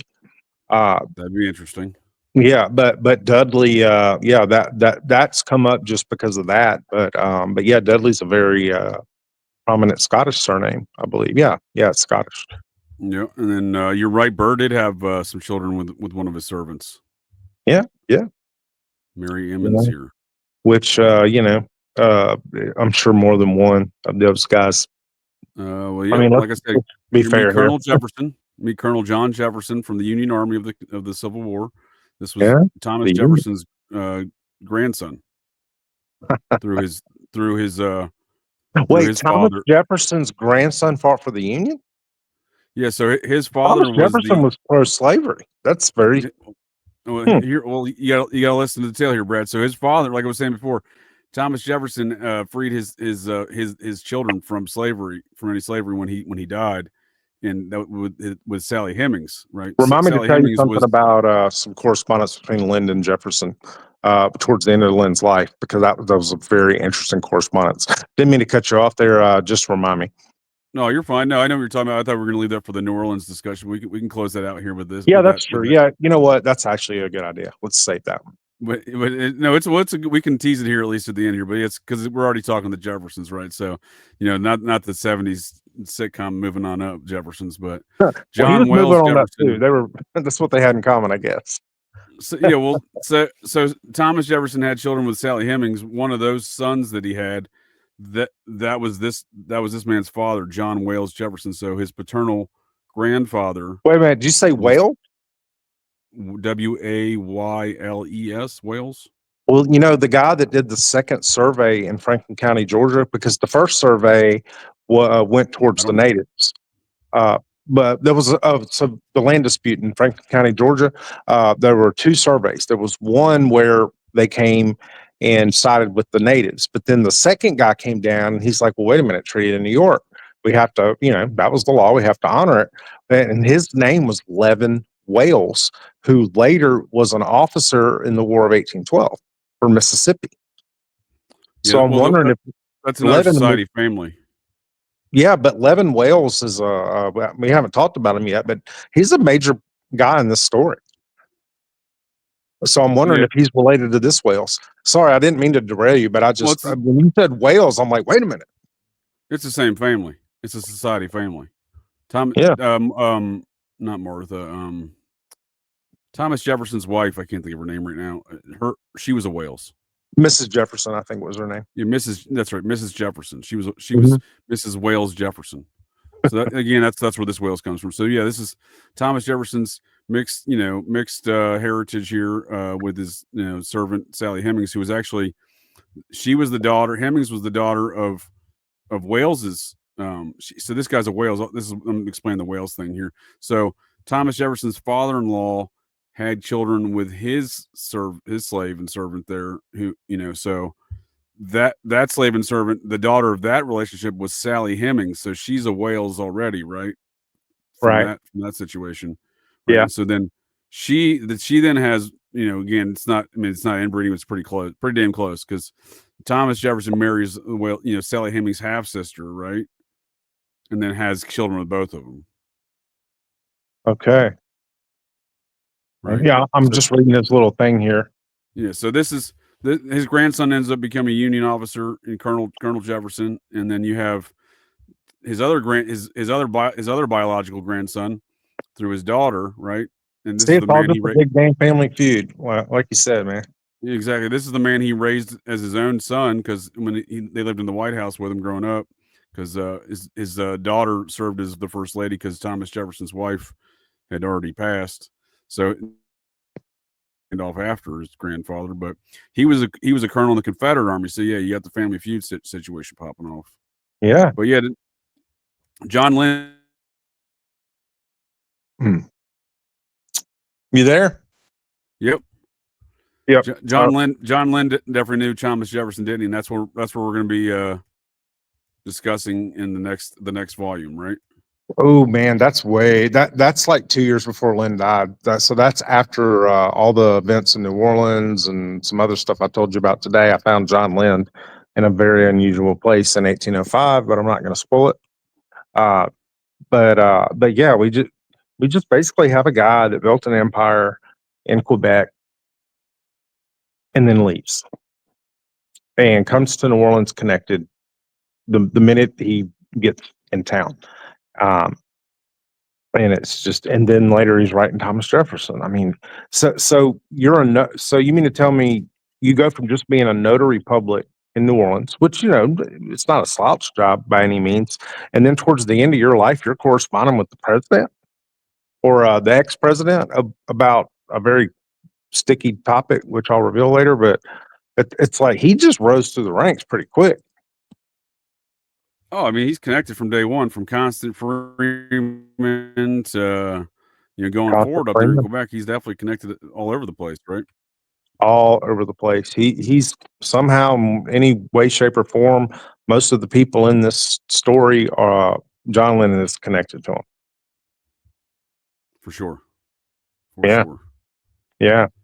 Well, Brad, is that a good spot for us to leave the tale today here in Chasing Miniere, volume 3 coming to a close? We got John Lynd, man of mystery, from Rowan County to Quebec to New Orleans, and even past that. So, all wrapped around the Society of Cincinnati, the Jesuits, and who knows, merchant activity, and who knows what else. The Crown, bankers. We're gonna catch up with John Lynd next time in New Orleans, correct? Oh yeah, man. If that's we could keep going with John Lynd, or we could just stop and say, okay, let me tell you about Constant Freeman, and let me tell you about Cato West, and I mean, you know what? I guess it doesn't really matter what order we do it in. So I guess just how you want to host it, man. I'll just tell you. I'll just share with you what I know, and I've been finding out a lot of stuff. I found out a lot of stuff this past week with the AI search function I discovered on Family Search. Found some Abner stuff too, by the way. But yeah, and then that's just brought some new wrinkles into this, and this has just been the last week. No, for sure. That's a good point. We'll put a pen in the New Orleans situation with John Lynd in 1801 and build the biography and background of Constant Freeman, because obviously we don't want to get too far ahead of ourselves to get down to New Orleans here. Oh yeah, because Constant Freeman is so important, as is Cato West, because so you have the Georgia Territory, which for a hot minute there they tried to extend all the way to the Yazoo River, which is pretty bold. And then Mississippi said, no, that we're not playing that game, and because we're over here busting our asses trying to open up this river, you're just not gonna take all. I'm sure that had a lot of that went into it, but you have Cato West on one side, Constant Freeman on the other side.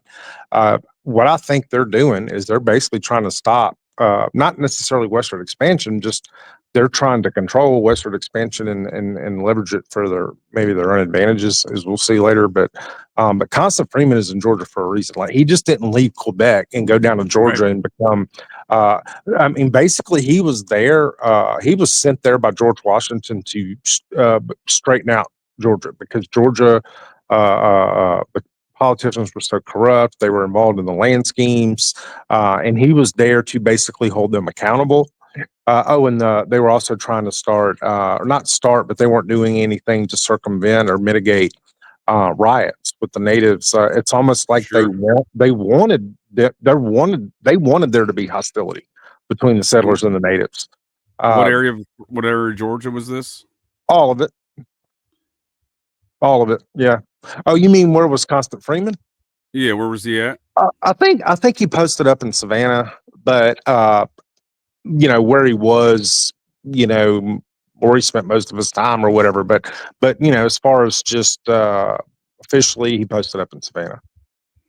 Okay, and he got a lot of land there. He got a big land grant in Savannah, actually, later. But yeah, so he's there to basically hold Georgia accountable. So it kind of makes you wonder then who's Georgia working for, because like I said last time, every governor of Georgia, these settlers are just begging them to come settle this dispute, but it's almost like they want there to be a dispute.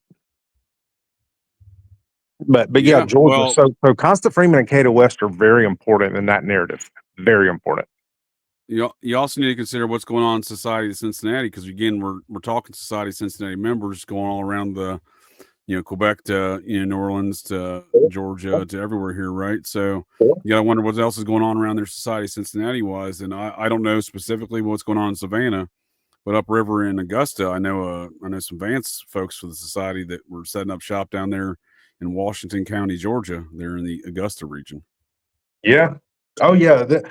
Yeah. Because earlier when I said when you asked what part of Georgia, and I said all of it, because it's like nothing was set in stone. It was like boundary lines were disputed, who was in power. Right.